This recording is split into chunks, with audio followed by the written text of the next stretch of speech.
Hello, everyone. Thank you so much for joining us today. You look beautiful. We're so excited to be here. What a time. What an event. What a space. I am Dawn Richard. I am the Artist Relations Director for Hop Caucus. And I am excited to introduce my favorite person. I love him dearly. This is Mr. Reverend Yearwood. It's really an honor to be here for so many reasons. First, my name is Rev Yearwood. I am the president and the CEO of the Hip Hop Caucus. I'm thrilled that we are having this second annual McEachin Awards. I am honored that we have the wonderful congressperson from Pennsylvania who has been doing amazing and obviously honoring the senator from the great state of Georgia. I want to start this by some comments that are really aligned to what's happening. I am and was a student activist, and one of the things that I wanted to just share was that really helped me to be what I'm doing today. But I want to give some advice to kind of open up, because I've been around for a long time. And so I wanted to share some things that I think is very important for a new generation. One, some of you may or may not know that I was a former U.S. Air Force officer, but was compelled to speak out against the war in Iraq. As you would know, probably sometimes it's not the best career move if you're in the military speaking out against war.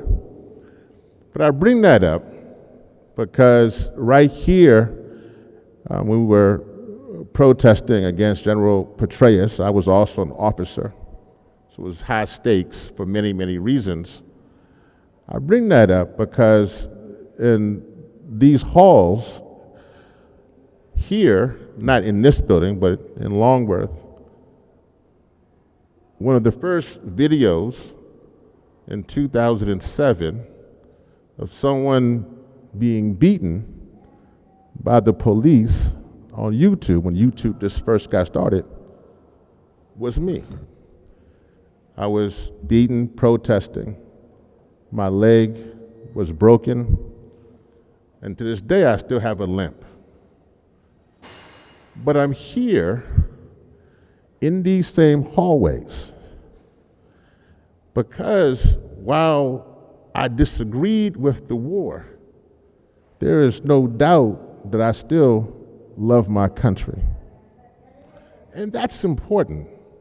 So for young people, whatever you're going to do, make sure that love is center to whatever you are doing. Two, ensure that you are not bitter, you are not jaded, or you are not cynical, because you can't come back to these hallways, literally in the same place where I went through that. I'm here now organizing you in these hallways. Some of y'all might have missed that. But that's how God works, is that literally, if you are in something and you sustain yourself, that somewhere you will hang around long enough. And the last thing I just want you to know as you're doing this work, if you're going to do this work, make sure you are okay losing whatever you think you're holding on to. Do not come into this work looking to improve your resume. Do not come into this work to get a paycheck. Do not come into this work to make your profile on whatever social media larger. Come into this work fighting for all people. Come into this work thanking the Almighty, whoever you may thank, thanking them that you have one more day on this planet.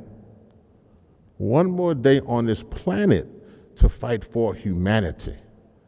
Because one day, you, me, and the person next to you will no longer be here. But the work you do will be here.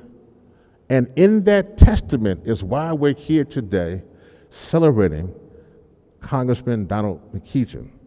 Because while he has passed over onto the other side of the Jordan, his work, his legacy, what he did in fighting for environmental justice, that still remains. So never forget that. I just wanted to share that. If you have some other folks, I want to make sure and share with you a few things from the Hip Hop Caucus perspective. The Hip Hop Caucus has obviously pushed, and if all Hip Hop Caucus staff and team could just kind of put their hand up around. Yes.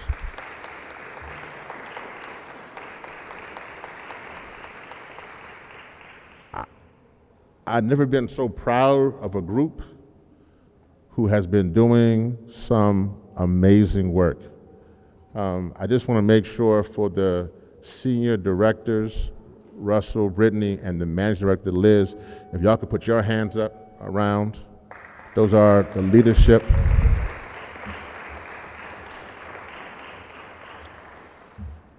We have pushed this administration to do a pause on LNG. Yes, we have fought for cleaner trucks, recognizing that a quarter of these apparatus are killing our communities. Hip-hop was started that way, y'all, too, by the Bronx Causeway.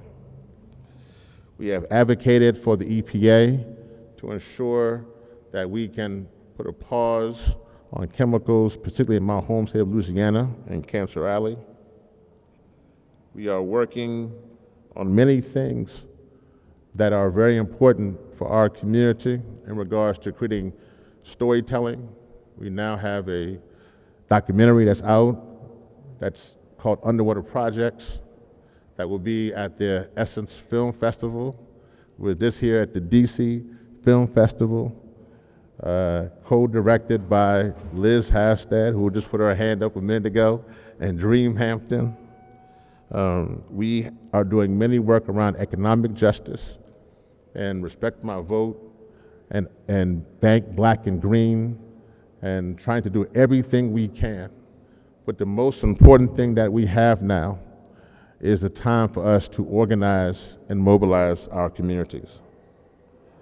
With that, I want to introduce someone who I saw on video last year and is the wife of Congressman Donald McEachin, Mrs. McEachin. I've just met her. She has herself an illustrious resume, organizing and doing great work in the state of Virginia.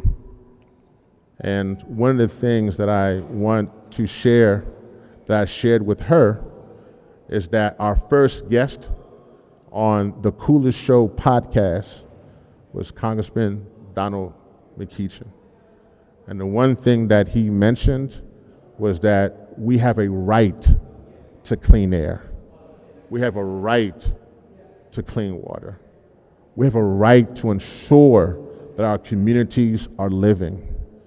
And he was a strong advocate. And those Congress people today, they need to fall in the footsteps of Congressman McEachin to do everything that we can do. So Dawn Richard, thank you from my home state of Louisiana and other Louisianans in the room. I guess, is DC in the house? Maryland? Okay, is Howard in the house? Oh, okay, all right.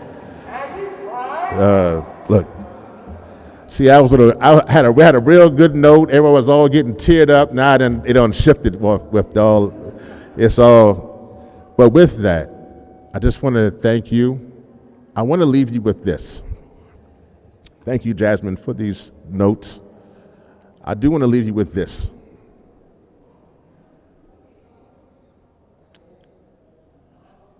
This really is our lunch counter moment for the 21st century.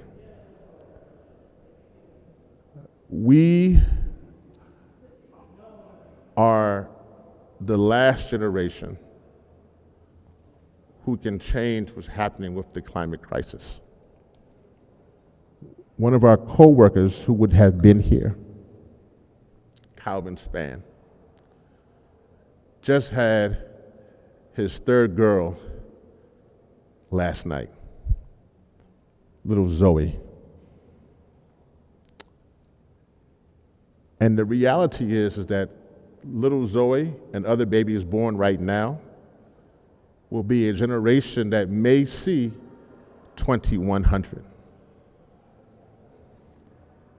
I want to ensure for that generation they have clean air and clean water. I want to ensure that we shape policy because policy shapes us. And I want to ensure that we don't play games because our people need us right now. Thank you so much for coming. Without further ado, I want to introduce Mrs. McEachin.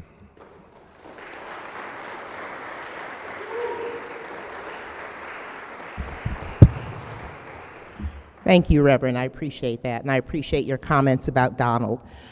So, following in the good Reverend's footsteps, how many people are from the great Commonwealth of Virginia? Thank you. I win. Thank you. So, many of you had the opportunity to get to know Donald when he was in Congress. He was elected in 2016 and unfortunately passed away after battling cancer in November of 2022. When he was first elected to Congress, after having served in the Virginia General Assembly as both a member of the House of Delegates and a state senator, he was so happy.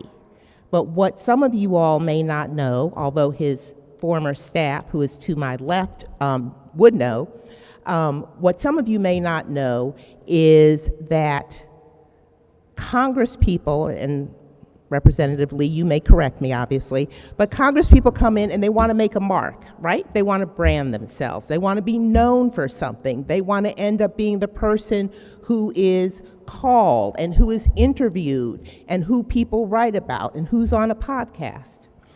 So Donald was trying to figure out what he should focus on. And when he was in the Virginia General Assembly, one of the districts that he represented is a small, very rural county called Charles City County, which is just south of Richmond.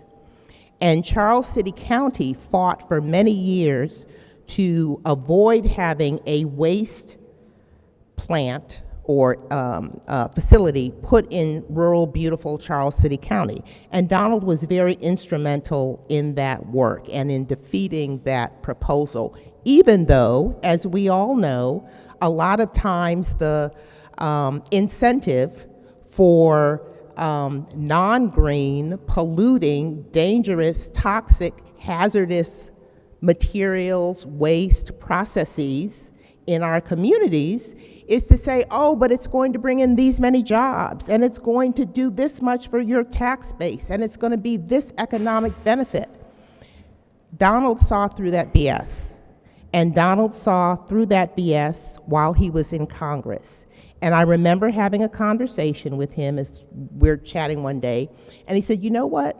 I see, and this is meant with no disrespect to anyone here at all, I see that when people are interviewed by CNN or by MSNBC about climate and anything green and anything having to do with the environment, it's usually always a white male who's about 45 or 50. It's every once in a while a white female. Unless nuclear disaster has happened, it is not a black person. It is not a brown person. It is not a yellow person. And he said, you know what? I'm going to change that dynamic. And I thought to myself, you don't even empty the garbage. How is that going to work?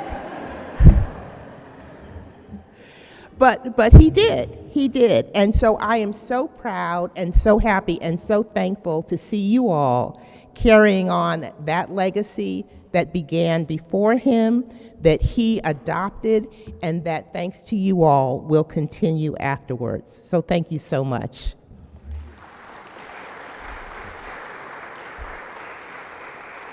It is my honor and privilege to introduce Congresswoman Lee from the other great Commonwealth in the United States, the Commonwealth of Pennsylvania. Thank you.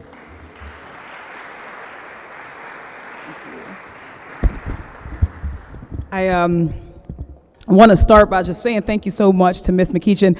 I've only been in Congress for a little bit over a year now, and I am single, unmarried, and I don't have any kids.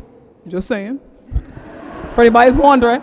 No, but the sacrifice that our families, that our friends, that our communities take on with us as we serve is understated so much. And for any congressperson to be a champion in the ways that Congressman McEachin was, means that he had to have had an incredible support system behind him. So I want to thank you so much for the sacrifice that you made to help him to be who he was, not just for our Congress, but for our country and our world, of course, as we are talking about climate. And to the brother president and CEO, I want to thank you for the level set, for reminding us that when we as black folks, and not just black folks, but when we as black folks, when we come into a room, we got to come intersectionally, and we got to come recognizing how things that impact us are interconnected.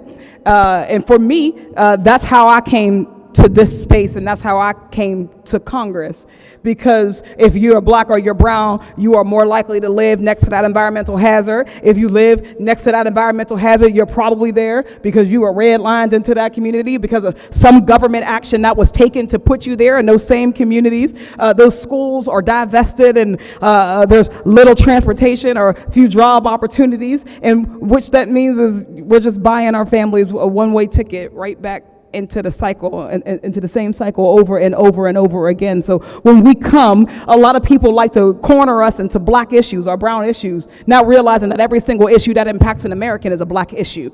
And that if this is the issue that disproportionately impacts us, then it's about time that we have black faces that represent them and that speak to them from our own perspective. When I came to legislating as a state rep and now as a congressperson, I had to take on the conversation around environmental racism. And I remember being in spaces when I would go to these award presentations for dealing with fracking and dealing with the climate crisis, and it was always white folks.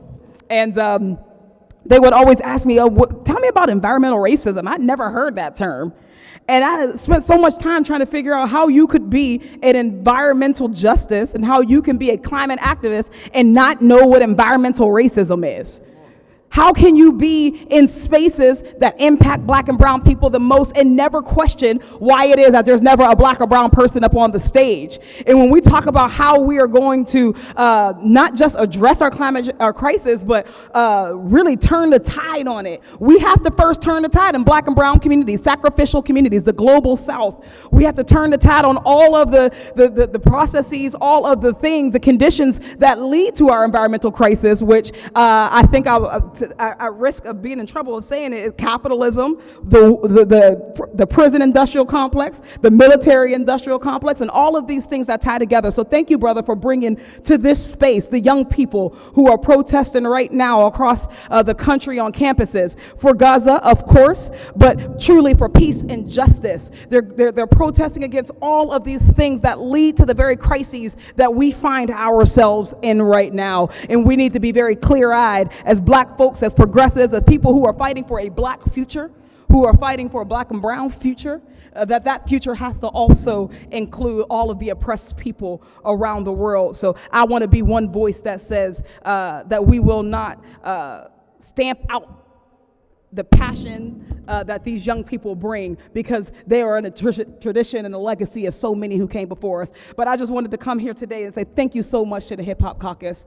Thank you all so much for the work that you are doing to advance, of course, civil rights and economic justice, but climate justice. Thank you for centering and reminding people that this is a Black issue, that this is a everybody issue, that we all have a space in it, that we all have something that we can do every day to make this crisis lessened for those who are most impacted by it. So thank you for allowing me to be here. Thank you for recognizing me as a first-year congresswoman from the Mon Valley in Pittsburgh. We have some hardware for you now. Oh, okay. Yeah, we have something to give to you. Okay. No, we want to, so look, we have something here. Yeah, you go. We have something, we have obviously the Donald McEachin Award. I think our team, last year, we gave it to Senator Cory Booker and Congresswoman Barbara Lee. So I think that we've gotten all the Lees now in Congress. I think we've taken care of that now. But this award, in particular your recent legislation on stopping the wells in your community, that passed yesterday. Congratulations. You are in your first year, you are doing it, and you are doing it well. And so with that, we want to give you this award. Thank you so much. Do I got to take the no, okay, that feels like it's yours? Okay. Okay.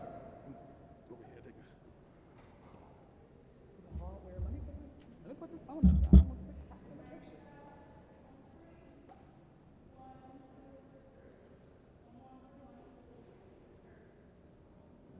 Thank you all so much.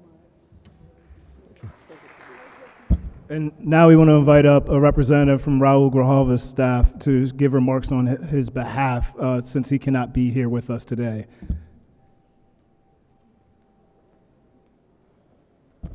Hi, good evening. Thank you for having me, Russell and Reverend. Thank you for all the hard work that you guys do. As you may know, Representative Raul Grijalva has been diagnosed with cancer. So in representation, while he's getting treatment, they have sent me to represent him. Similar to Representative McEachin, Representative Raul Grijalva from Arizona also started fighting for environmental justice issues given PFAS and TCE contamination in mostly immigrant and brown communities, poor, low income, back in the 70s, 80s. And so that motivated him, and Representative McEachin and Mr. Grijalva worked hand on hand on the Environmental Justice for All Act. So it's an honor to hear from you, Ms. McEachin. In his remarks, he states, "Greeting from Tucson to you all, and let me start by saying how much my family and I appreciate the well wishes and support over the past few weeks. Thank you. I look forward to returning soon and taking advantage of the opportunity to extend this evening's celebrations when I do. I also want to congratulate the Hip Hop Caucus on 20 years of bringing hope, power, and change to the community, and thank them for inviting me to share some thoughts on this award, which means so much to me. Although our dear friend Don McEachin is no longer with us, I know he would be heartened to see the groundswell of the environmental justice movement growing all around us. And I would like to read a line that Representative Grijalva would always say about Mr. McEachin. He says, "We are here in Congress and in the environmental justice community are still grieving the passing of Representative A. Donald McEachin. He was the Robin to my Batman and stood alongside me with the conviction of righteousness and all communities deserve access to clean air, clean water, and have a tool to seek legal remedy." So with that line, Representative Grijalva says that it was his love to his community that brought environmental justice to the congressional stage. and his vision that shaped the legislation we know as the A. Donald McEachin Environmental Justice for All Act. His belief in letting community voices lead the way in decision-making and policy-making never wavered.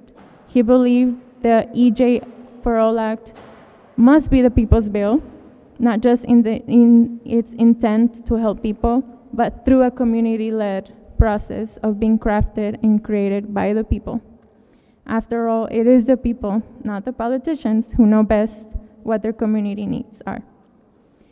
And that's why I know he would be so pleased to see two community champions like Congresswoman Summer Lee and Senator Warnock carrying this legacy to light the way towards environmental justice for every American. No matter which zip code you live in, their honors and accolades are well deserved. I stand with you in spirit, congratulating them both and expressing my appreciation for all the hard work they do in their home states and there in Washington. Thank you all, and many wishes for an evening of celebration and hope for the future. Thank you. Thank you, Reverend. Of course, thank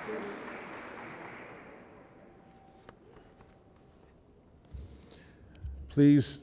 Please let my dear friend, Congressman Grijalva, know that we are praying for him, and we appreciate his service. He also received the award last year, but he's like an honorary chairman now for everything that for this award. Our next award, I'm not sure if somebody's here from Senator Warnock's staff. Well, I get to do my best BET impersonation, that I will take this award in his. I get to do that one. Senator Warnock has been a powerful voice in environmental justice in Georgia, fighting to protect the state's natural resources and to promote sustainable development. His work on issues like climate change, clean energy, and environmental health disparities has been instrumental in raising awareness and driving action in these critical issues. He has delivered on obviously a major climate vote by helping to pass the IRA, the Inflation Reduction Act. He voted to repeal a rollback of methane regulations by the Trump administration. He voted against a resolution that sought to keep the Keystone XL pipeline alive, and he introduced the Solar Energy Manufacturing for American Act. So we are honored to honor Senator Warnock. We have his award. All right, they don't even give me the award. I gotta just like hold this like this, so you can just do that. But we want to just give it up in a round of applause for Senator Warnock.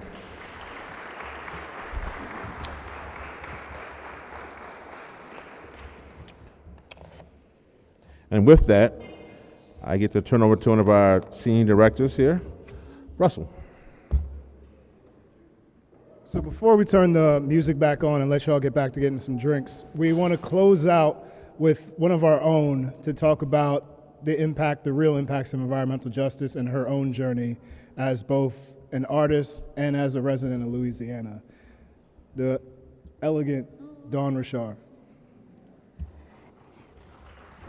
Sorry. I won't keep you guys long, but I wanted to just be a testimony. I want you to know that your legacy, the McEachin legacy, is real. It's a lighthouse to artists. I'm a living proof of what it means to be an artist, to experience the things that I have and realize that I'm misinformed, not told the things that I need to know about my own neighborhoods. I have witnessed loss. I have been through Katrina. I have been homeless. And then now I have family living literally 2 miles away from petrochemical plants. And in my process of being from New Orleans, Louisiana, what I have realized is it is important that if you are going through the things you're going through as an artist, it's imperative that you use your platform to speak out. It is a necessity.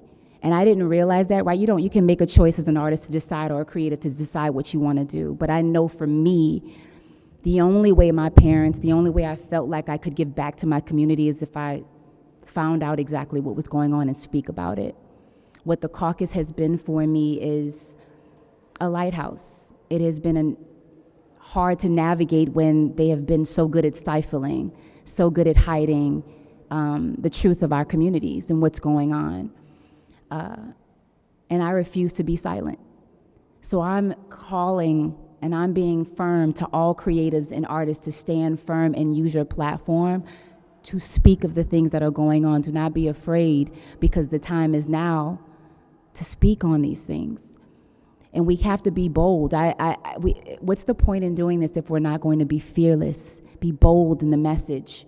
I will not go down without speaking about the things that have happened in my life, to hope that my neighbors can have clean air, that they can breathe, that my mom and dad can sit and not have pneumonia. My mom just got out of having pneumonia. She lives literally by a waste facility, petrochemical plants, and she's having sinus infections every other Thursday. My father has non-Hodgkin's lymphoma, and we are dealing with this in real time.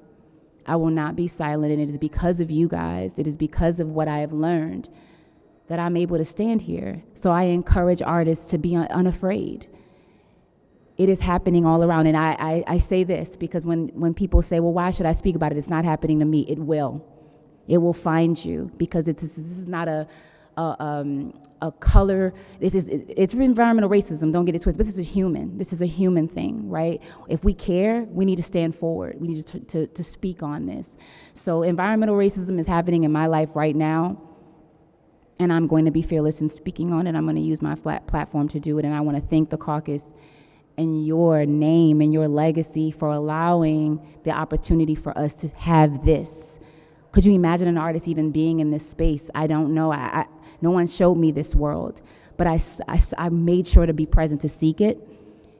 And what a beautiful opportunity it has been for me. So thank you all for giving an artist an opportunity to speak her story to the world. And I encourage others to do the same.